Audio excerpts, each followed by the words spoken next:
वक्त बड़ा बेरहम होता है। ये बड़े से बड़े एम्पायर को धूल में मिला देता है।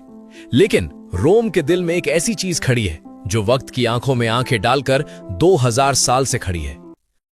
The Colosseum.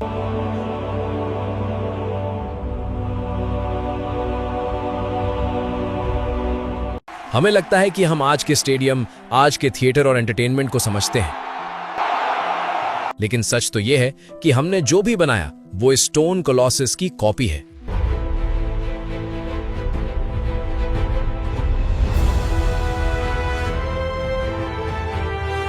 ये सिर्फ पत्थर नहीं है, ये इंसानी फितरत का सबसे बड़ा आईना है। एक तरफ वो इंजीनियरिंग जो आज भी इम्पॉसिबल लगती है, और दूसरी तरफ वो ब्रूटैलिटी जो हमें सोचने पर मजबूर कर देती है कि क्या हम वाकई सिविलाइज्ड हैं। आज हम इस वीडियो के माध्यम से सिर्फ हिस्ट्री नहीं पढ़ेंगे, हम उस अरीना की मिट्टी में उतरेंगे जहां 4 लाख लोगों ने दम तोड़ा था। तैयार हो जाइए, क्योंकि ये सफर खून, पसीने और ग्लोरी से भरा है।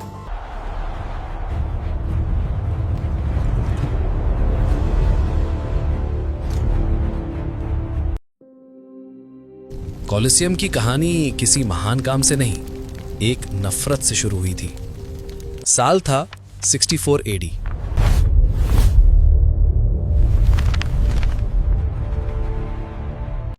रोम एक भयानक आग में जल रहा था। कहा जाता है कि एम्परर नीरो ने यह आग खुद लगवाई थी ताकि वो अपने लिए एक जन्नत बना सके।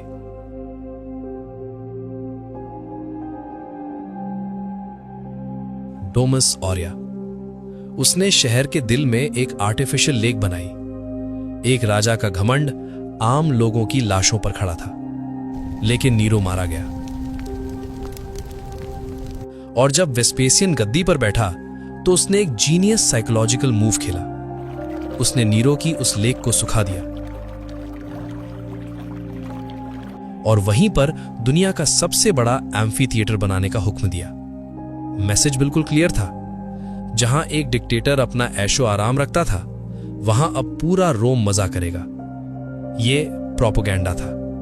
यह लोगों के गुस्से को एंटरटेनमेंट में बदलने की एक कोशिश थी। कोलोसियम का पहला पत्थर नीरो की यादों को मिटाने के लिए रखा गया था।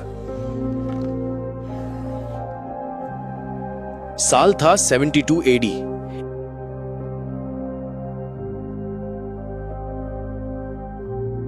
इमेजिन कीजिए, बिना किसी मॉडर्न क्रेन के, बिना कंप्यूटर्स के,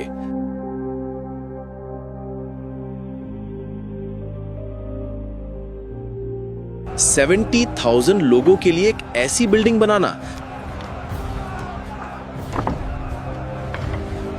जिसका वजन लाखों हाथियों के बराबर हो।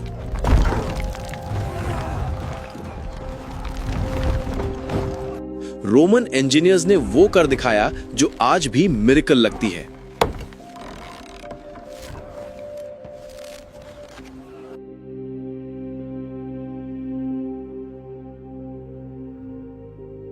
उनका सबसे बड़ा सीक्रेट वेपन था दी आर्च। कोलोसियम में 80 एंट्रेंस आर्चेस हैं। ये सिर्फ दिखने के लिए नहीं थे। हर आर्च वेट को साइड में ट्रांसफर करता था,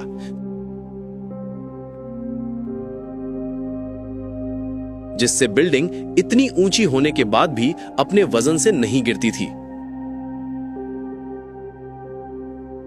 इन्होंने यूज किया ट्रेवर्टीन स्टोन और रोमन कंक्रीट, एक ऐसा कंक्रीट जो वोल्केनो की राख से बनता था और सदियों तक पत्थर से भी मजबूत रहता था।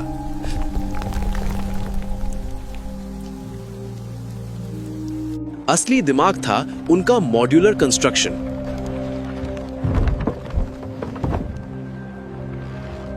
हर सेक्टर अलग से बन रहा था, बिल्कुल आज के प्री फैब्रिकेटेड बिल्डिंग्स की तरह। इसलिए यह कोलोसल स्ट्रक्चर सिर्फ 8 साल में बनकर तैयार हो गया। यह इंजीनियरिंग नहीं थी, यह एक स्टेटमेंट था कि रोम कुदरत के नियम बदल सकता है। कॉलोसियम में एंट्री फ्री थी। गरीब से गरीब रोमन सिटीजन अंदर जा सकता था।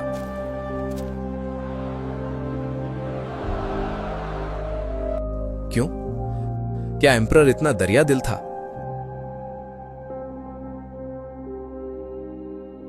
नहीं, इसे कहते थे ब्रेड एंड सर्कस। एम्परर जानता था कि अगर लोगों का पेट भरा हो और उनका दिमाग तमाशा में उलझा हो तो वो कभी पॉलिटिक्स पर सवाल नहीं उठाएंगे। कॉलोसियम एक स्टेडियम नहीं, एक कंट्रोल मशीन था। अंदर जाते ही आपको आपकी औकात दिखाई जाती थी। नीचे सेनेटर्स और अमीर लोग, और सबसे ऊपर धूप में खड़ी गरीब आम लोग।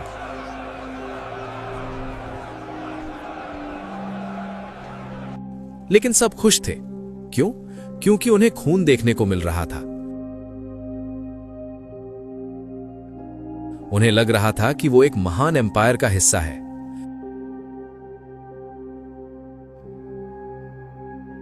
कॉलोसियम ने लोगों को मौत का नशा करवा दिया था ताकि वो अपनी गुलामी भूल जाए। अरीना की मिट्टी हमेशा लाल रहती थी, लेकिन असली साइंस अरीना के नीचे था। इसे कहते हैं द हाइपोजियम। ये मौत का बैकस्टेज था, कनल्स का एक ऐसा भूल भुलैया जहां सूरज की रोशनी कभी नहीं पहुंचती थी। यहां 28 मैकेनिकल लिफ्ट्स थीं। नीचे 200 से ज्यादा लोग पुलिस घुमा रहे होते।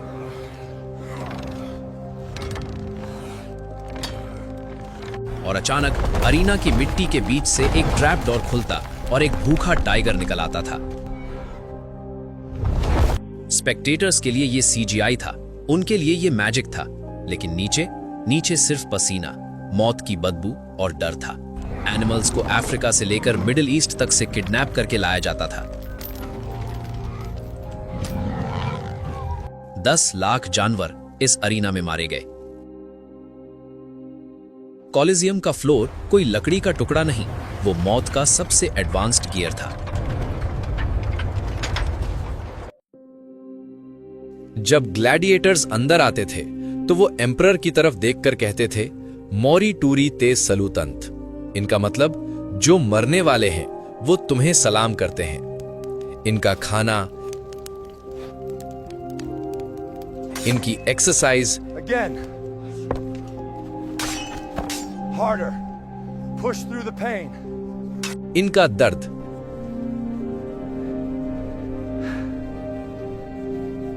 सब कुछ शो के लिए था।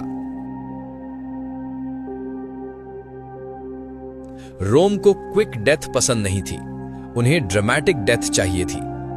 एक ग्लैडिएटर का डर, उसकी आखिरी सांस 70,000 लोगों के लिए एंटरटेनमेंट था। और जब एम्परर अपना अंगूठा नीचे करता था तो वो सिर्फ एक इशारा नहीं था, वो इंसानियत के हर एहसास की मौत थी। आज हम कॉलोजियम को देखकर फोटो खींचते हैं,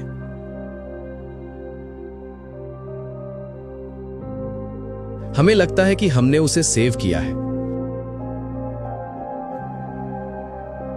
लेकिन सच तो यह है कि कॉलोजियम ने हमारी हिस्ट्री को सेव किया है। यह हमें बताता है कि इंसान कितना बड़ा बिल्डर हो सकता है और कितना बड़ा मॉन्स्टर भी। रोम गिर गया, एम्परर्स राख बन गए,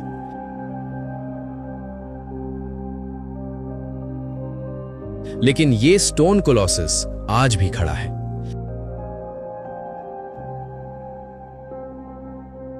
इसकी आर्चेज में आज भी उन लोगों की गूंज है जो कभी घर नहीं पहुंचे।